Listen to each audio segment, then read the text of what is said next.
პოლონეთმა საქართველოს, კოლუმბიისა და ვენესუელის მოქალაქეებისთვის სამუშაო მიზნით ქვეყანაში შესვლისა და დასაქმების წესები მნიშვნელოვნად გაამკაცრა. პოლონეთის საგარეო საქმეთა მინისტრის რადოსლავ სიკორსკის მიერ ხელმოწერილი ახალი სამართლებრივი აქტი მიზნად ისახავს უვიზო მიმოსვლის რეჟიმის არალეგალური შრომისთვის გამოყენების აღკვეთას და ქვეყანაში მიგრაციული ნაკადების მკაცრ კონტროლს. ახალი რეგულაციის თანახმად აღნიშნული სამი ქვეყნის მოქალაქეები, რომლებსაც პოლონეთში დასაქმება სურთ, ვალდებულნი არიან ეროვნული სამუშაო ვიზა გამგზავრებამდე საკუთარ ქვეყანაშივე გააფორმონ. კანონმდებლობა კრძალავს ტურისტული ან სხვა მოკლევადიანი უვიზო რეჟიმით პოლონეთში ჩასვლას და იქ ადგილზე მუშაობის დაწყებას. მიუხედავად იმისა, აქვს თუ არა პირს ოფიციალური სამუშაო ნებართვა. ცვლილებები არ ეხება სტანდარტულ ტურისტულ, კულტურულ ან საოჯახო ვიზიტებს.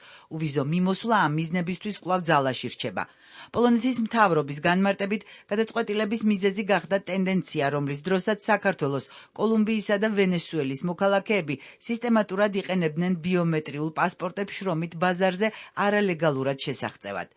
ოფიციალური უწყებების განცხადებით, ეს ნაბიჯი დაიცავს უცხოელ მუშახელს ექსპლუატაციისა და არაკეთილსინდისიერი დამსაქმებლებისგან, ასევე ხელს შეუწყობს ჩრდილოვანი ეკონომიკის შემცირებას.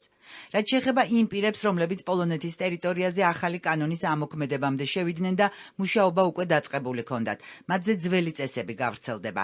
მათ ეძლევათ უფლება გააგრძელონ საქმიანობა ქვეყანაში ლეგალურად ყოფნის მიმდინარე ვადის ამოწურვამდე. ცვლილებები ორ ეტაპად შედის ძალაში.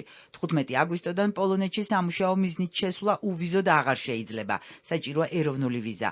22 აგვისტოდან კი უვიზო რეჟიმში ყოფნისას სამუშაო ნებართვითაც კი აღარ შეიძლება მუშაობა.